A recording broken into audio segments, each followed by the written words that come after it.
Assalamualaikum warahmatullahi wabarakatuh. Masih bersama saya Salsa. Di episode kali ini narator kami akan menceritakan legenda horor Celempung Panjalu. Dan buat pemirsa, dukung juga channelnya Rengkenek TV dan tonton video-videonya. Nah pemirsa, seperti apa legenda horor Celempung Panjalu tetap di Ekstradisi Misteri.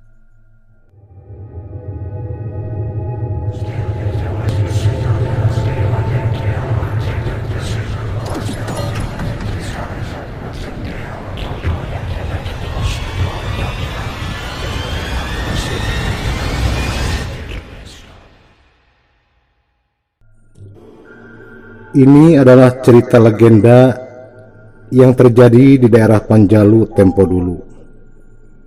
Dan cerita ini kami dapatkan dari narasumber yang berasal dari Panjalu. Selain sutradara, beliau juga adalah pemilik channel YouTube yang diberi nama Rengkenek TV. Apabila pemirsa penasaran dengan Rengkenek TV, langsung cek saja setelah mendengarkan kisah ini. Rengkenek TV diambil dari kisah nyata yang akan kami ceritakan. Namun, apabila ada salah kata dalam alur ceritanya, kami mohon maaf yang sebesar-besarnya. Seperti apa ceritanya? Dan inilah kisahnya.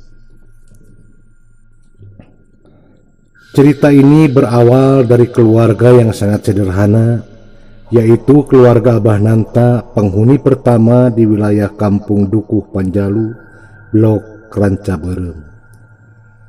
Abah Nanta mempunyai seorang putri yang diberi nama Nyai Rancaberem atau Nyai Sekar Nawangwulan, sesuai dengan nama daerahnya yaitu daerah Rancaberem.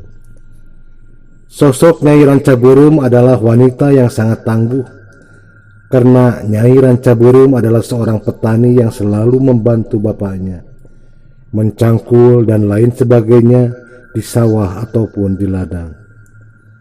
Di balik sosok Nyai Rancaberem yang terbilang tangguh, beliau adalah wanita gemulai, karena di setiap malam bulan purnama beliau suka menari dan nyinden di bawah sinar bulan purnama. Makanya beliau diberi nama Nyai Sekar Nawangwulan. Pada suatu hari, Nyai mau berangkat ke ladang sambil membawa cangkulnya. Dan di perjalanan, Nyai melihat seorang pemuda yang sedang duduk dan melamun. Lalu Nyai pun mendekati si pemuda tersebut sambil bertanya. Namun si pemuda itu tidak menjawab sapaan Nyai karena pemuda itu sedang melamun yang sangat dalam. Lalu Nyai pun mencoba menyapa kembali. Sampurasun. Dengan kagetnya si pemuda itu menjawab, Rampes. Kang, lagi apa dari tadi Nyai perhatikan? Akang melamun dan maka akang terus tertuju ke air situ lengkong. Tidak apa-apa Nyai, aku cuma lagi bingung, jawab si pemuda itu. Lalu Nyai pun mendekat dan duduk di samping pemuda itu dan bertanya, kenapa akang bingung? Dan kalau boleh, nama akang siapa? Justru itu akang tidak tahu nama akang. Bahkan akang tidak tahu jati diri akang. Akang tidak tahu berasal dari mana dan kenapa bisa berada di sini. Dari tadi akang berusaha mengingat-ingat jati diri akang, ucap si pemuda tersebut. Nyai pun bingung harus bertanya apa lagi. Lalu Nyai berinisiatif untuk mengajak pemuda itu ke rumahnya dengan harapan bapaknya Nyai bisa memulihkan ingatan dan masalah pemuda tersebut. Awalnya si pemuda tersebut menolak karena takut merepotkan. Namun Nyai berusaha meyakinkan si pemuda tersebut dan akhirnya pemuda itu ikut Nyai ke rumahnya. Singkat cerita, mereka pun sampai ke rumah Nyai. Dan Nyai pun menceritakan semuanya pada Abah Nanta tentang apa yang sedang dialami pemuda tersebut. Lalu si pemuda itu bertanya sama Abah Nanta, "Bah, aku mau tanya, kenapa aku tidak tahu dan tidak ingat jati diriku sendiri?" Sebelum menjawab, Abah Nanta memejamkan mata dan berzikir. Lalu Abah Nanta pun berkata, "Nah, kamu sebenarnya sedang ilmu pancaroba, tapi kamu tidak sempurna sehingga kamu seperti ini. Abah tidak bisa menolongmu, nak, kecuali diri kamu sendiri. Minta ampun dan berdoa sama Gusti Allah," ucap Abah Nanta. "Tapi aku tidak tahu tentang agama, Abah. Kalau diizinkan, aku ingin berguru tentang agama sama Abah," ucap si pemuda itu memohon. "Baiklah kalau begitu, mulai sekarang kamu akan kuangkat menjadi anak Abah dan akan kuberi nama Rengkenek," ucap Abah Nanta. "Rengkenek? Terima kasih, Abah." Akhirnya Rengkenek resmi jadi anak angkat Abah Nanta. Rengkenek pun belajar ilmu agama supaya bisa memulihkan ingatannya dan mengenali jati dirinya sendiri. Selain belajar ilmu agama, Rengkenek pun membantu Abah Nanta bertani. Singkat cerita, pada suatu hari Rengkenek melihat Abah Nanta sedang membuat alat yang sangat aneh, berupa kentongan yang terbuat dari bambu. Lalu Rengkenek pun mendekati dan bertanya sama Abah Nanta, "Bah, lagi bikin apa? Dari tadi aku perhatikan, kok bentuknya aneh?" "Ini namanya celempung," ucap Abah Nanta. "Celempung?" tanya Rengkenek. "Buat apa gunanya celempung?" tanya Rengkenek lagi. "Buat mengusir hama," jawab Abah Nanta. "Terus gimana caranya mengusir hama dengan celempung, Bah?" Rengkenek kembali bertanya.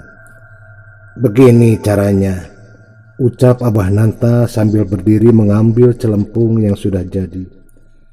Lalu Abah Nanta pun duduk kembali sambil memainkan celempung tersebut. Rengkenek sangat menikmati suara dari celempung tersebut. Apa? Ternyata celempung menghasilkan suara yang sangat indah. Aku mendengar pakcik pakcik bum suara celempung ini. Aku sangat suka sekali, Bah, dengan celempung ini, ucap Rengkenek. Nah, suara celempung itu adalah suara air dan bambu. Makanya di setiap ruas bambu pasti ada airnya. Kalau kamu suka, nih celempung ini buat kamu, ucap Abah Nanta sambil memberikan satu celempung. Rengkenek pun sangat senang menerimanya. Lalu Abah Nanta pun berkata, "Tapi ingat, mulai besok pekerjaan kamu mengusir hama di sawah dan di ladang dengan celempung ini. Selama kamu berada di sawah dan di ladang, terus bunyikan celempung ini," pesan Abah Nanta. "Baik, Abah," jawab Rengkenek. Sejak dikasih celempung, Rengkenek selalu membawa celempungnya tersebut setiap harinya. Bahkan tidur pun, celempung tersebut selalu dipeluk sama Rengkenek. Singkat cerita, pada suatu malam saat Rengkenek sedang tertidur, Rengkenek mendengar suara sinden yang sangat merdu, dan suara sinden itu berasal dari hulu air Ranca Berem. Lalu Rengkenek pun bangun dan keluar untuk mengintip siapa pemilik suara merdu tersebut. Dan kebetulan malam itu terang bulan purnama. Lalu Rengkenek pun mengendap-endap mengintip untuk memastikan Lalu Rengkenek melihat sosok wanita yang sedang menyanyi sambil menari. Rengkenek terus memperhatikan sosok wanita itu karena Rengkenek terpukau dengan tarian dan suara merdu yang dimiliki wanita tersebut. Rengkenek pun semakin mendekat dan ternyata sosok wanita itu adalah Nyai Ranca Berem atau disebut Nyai Sekar Nawang Wulan, saudara angkatnya sendiri. Karena takut mengganggu, Rengkenek pun kembali ke kamarnya dan saat Rengkenek berbaring sambil memejamkan mata, Rengkenek membayangkan kalau dirinya ikut menari bersama saudara angkatnya yaitu Nyai Ranca Berem. Dan Rengkenek pun tertidur dengan pulas. Singkat cerita, di keesokan harinya, seperti biasa Rengkenek pergi ke sawah juga ke ladang untuk mengusir hama dengan celempungnya. Namun hari itu Rengkenek tidak melihat Nyai Ranca Berem di sawah ataupun di ladang tersebut. Karena biasanya Nyai Ranca Berem menemani Rengkenek di sawah ataupun di ladang sambil mencangkul. Dan sejak saat itu Rengkenek tak pernah lagi melihat Nyai Ranca Berem, dan karena penasaran, akhirnya Rengkenek bertanya sama Abah Nanta. "Abah, saya mau bertanya, Bah. Nyai itu sebenarnya kemana, Bah?" Abah Nanta terdiam, tak menjawab pertanyaan Rengkenek. "Abah, tolong katakan, Nyai kemana, Bah?" tanya Rengkenek lagi. "Sudahlah, kamu jangan bertanya keberadaan si Nyai," ucap Abah Nanta. "Memangnya kenapa, Abah?" tanya Rengkenek makin penasaran. "Mulai sekarang, kamu jangan mencari atau menanyakan si Nyai. Karena sejak saat kamu mengintip si Nyai yang sedang nyinden dan menari di malam bulan purnama itu, si Nyai sudah tilem, sirna dari muka bumi ini," ucap Abah Nanta menjelaskan. Rengkenek pun kaget mendengar penjelasan Abah Nanta tentang Nyai Ranca Berem. "Loh, kok Abah tahu kalau malam itu aku ngintip?" tanya Rengkenek kaget. "Abah tahu, makanya mulai sekarang harus jadi pembelajaran buat kamu. Jangan pernah mengintip atau mencari tahu urusan orang lain, apalagi untuk mengikutinya," pesan Abah Nanta. "Baiklah, mulai saat ini saya berjanji tidak akan mencari atau menanyakan tentang Nyai. Dan saya berjanji tidak akan mengingatnya lagi," ucap Rengkenek. "Kamu harus tepati janjimu dan jangan melanggar janji itu," ucap Abah Nanta. "Iya, saya janji tidak akan melanggar janji saya, Bah." Dan sejak saat itu Rengkenek pun bisa melupakan Nyai Ranca Berem. Singkat cerita, pada suatu malam Rengkenek keluar dari rumah. Kebetulan malam itu terang bulan sedang penuh. Rengkenek pun melangkah, berjalan melewati ladang, sawah, dan hutan-hutan. Saat Rengkenek berjalan di hutan-hutan, langkah Rengkenek terhenti karena melihat kerumunan banyak orang. "Ada apa di sana?" tanya Rengkenek dalam hatinya. Lalu Rengkenek pun berjalan mendekati kerumunan tersebut. Ternyata di situ sedang ada acara balandongan. Rengkenek pun makin mendekat, dan di tengah-tengah kerumunan tersebut, Rengkenek melihat ada sosok wanita yang sedang nyinden sambil menari. Dan saat itu Rengkenek ingat dengan suara merdu tersebut, dan Rengkenek pun ingat dengan tarian si sosok wanita tersebut. Ternyata sosok wanita itu adalah Nyai Ranca Berem. Rengkenek pun sangat senang dan memanggilnya, "Nyai, Nyai." Lalu sosok wanita yang sedang nyinden dan menari itu pun menoleh ke arah Rengkenek. Saat itulah Rengkenek sadar sudah melanggar janji sama Abah Nanta untuk tidak memikirkan Nyai Ranca Beureum lagi. Dan tiba-tiba terjadi longsor yang sangat hebat dan menimbun rombongan balandongan tersebut, termasuk Nyai Ranca Beureum. Hanya Rengkeneklah yang selamat dari musibah tersebut. Lalu Rengkenek pun pulang lewat hutan yang sekarang disebut Pamulihan. Rengkenek pun berjalan dan sampai ke ujung situ. Rengkenek pun duduk dan melamun. Rengkenek tidak berani untuk pulang ke rumah karena malu sudah melanggar janjinya sama Abah Nanta untuk tidak memikirkan bahkan mengintip Nyai Ranca Beureum yang sedang menari.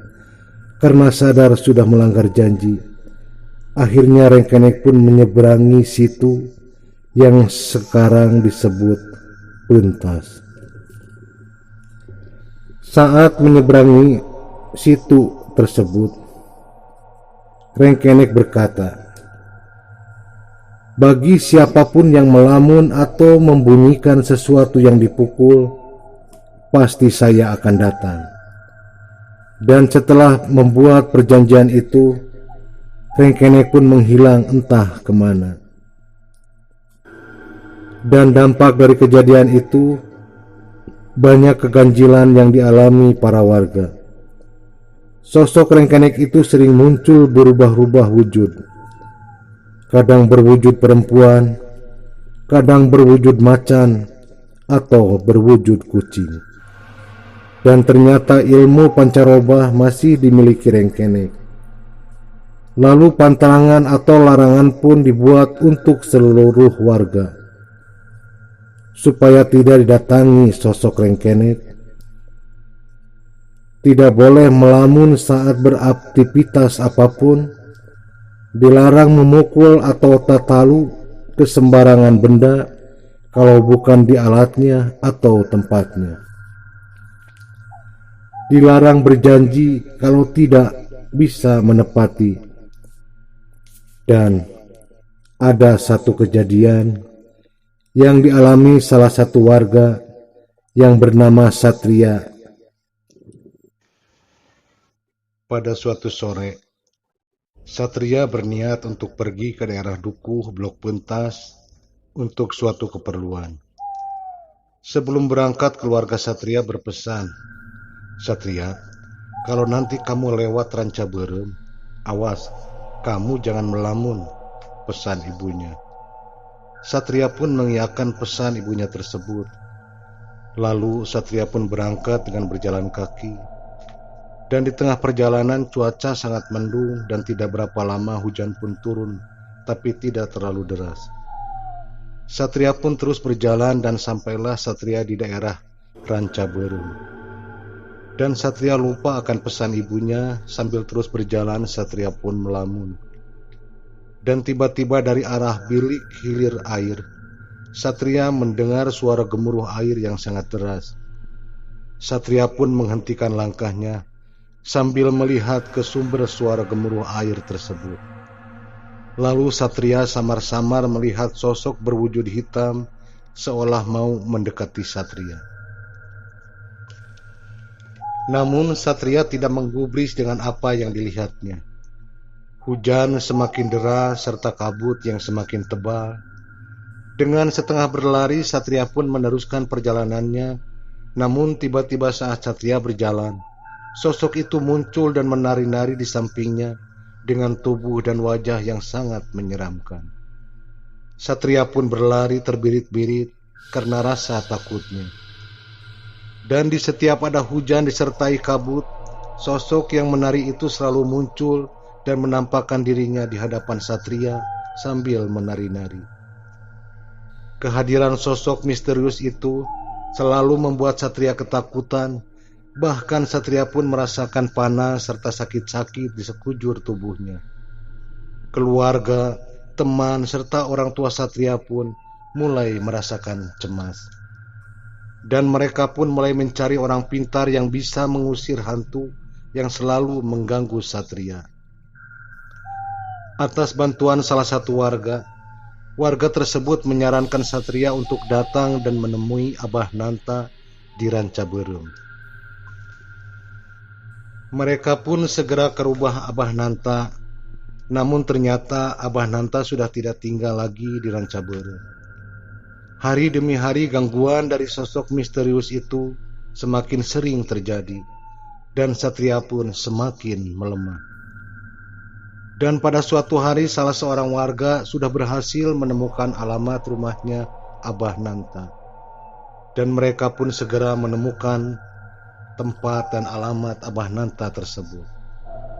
Sesampainya di rumah Abah Nanta, mereka pun menceritakan apa yang dialami Satria. Sambil tersenyum, Abah Nanta pun berkata, "Satria, kamu itu dihantui atau diteror sosok Rengkenek." "Rengkenek? Apa Rengkenek itu, Bah?" tanya Satria dengan kaget. Lalu Abah Nanta pun menceritakan sejarah Rengkenek. Mereka yang ada di situ pun terheran-heran.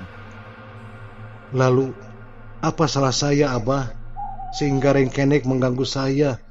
tanya Satria.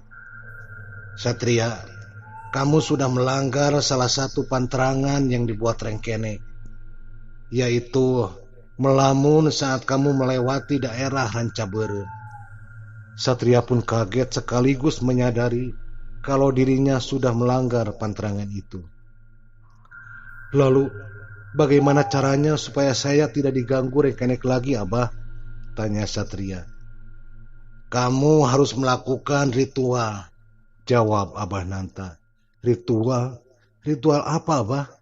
tanya Satria lagi. "Nanti di malam bulan purnama, kamu harus mengumpulkan 7 orang laki-laki yang mau memainkan celempung. Dan ritual itu akan dilakukan di malam itu juga," ucap Abah Nanta. "Baiklah, Abah, saya akan berusaha mengumpulkan 7 orang tersebut." Dan singkat cerita, Satria pun sudah berhasil mengumpulkan 7 orang laki-laki yang akan memainkan celempung tersebut. Dengan disaksikan keluarga, teman, dan Abah Nanta bersendiri, ritual pun dilakukan. Malam itu bulan bersinar dengan terangnya. Ke-7 orang yang memainkan celempung pun mulai mengitari Satria. Satria berada di tengah-tengah mereka.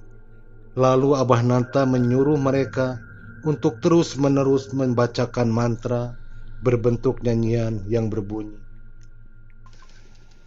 "Rengkenek, Rengkenek, ngarengkenek, Rengkenek, Rengkenek, datangna igel-igelan, lamun aya nu tatalu, datangna igel-igelan, Rengkenek, Rengkenek, datangna igel-igelan." Mereka terus mengucapkan kata-kata itu sampai pada akhirnya tiba-tiba angin berhembus dengan sangat kencang. Dan tiba-tiba di tengah-tengah mereka muncul sosok Rengkenek dengan bentuk yang sangat menyeramkan, menari-nari di tengah-tengah mereka. Pemain celempung pun kaget sementara Satria hampir mundur. Tubuhnya sudah mulai merasa panas dan bergetar. Lalu Abah Nanta berkata setengah berteriak, "Satria, fokus, jangan sampai kamu kerasukan. Ikuti tarian sosok itu." Dengan sisa tenaga serta keringat dingin yang bercucuran, Satria pun mulai mengikuti tarian si sosok Rengkenek itu. Dan Abah Nanta pun mengingatkan kepada para pemain celampung untuk tetap fokus dan jangan takut. Lalu Abah Nanta pun mulai mengganti nyanyian itu dengan sholawat. Mereka terus bersolawat mengikuti Abah Nanta. Dan tiba-tiba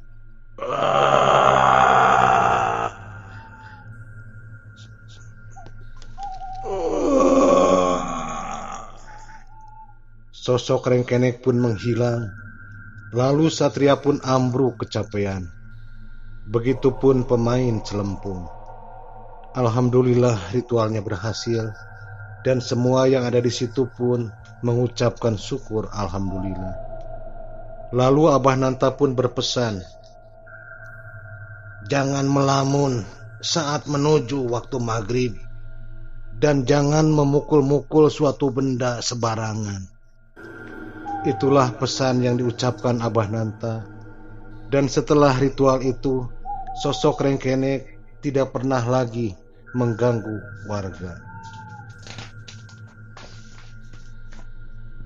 Dan Abah Nanta sendiri meninggal dunia pada tahun 1990 di usianya yang 111 tahun.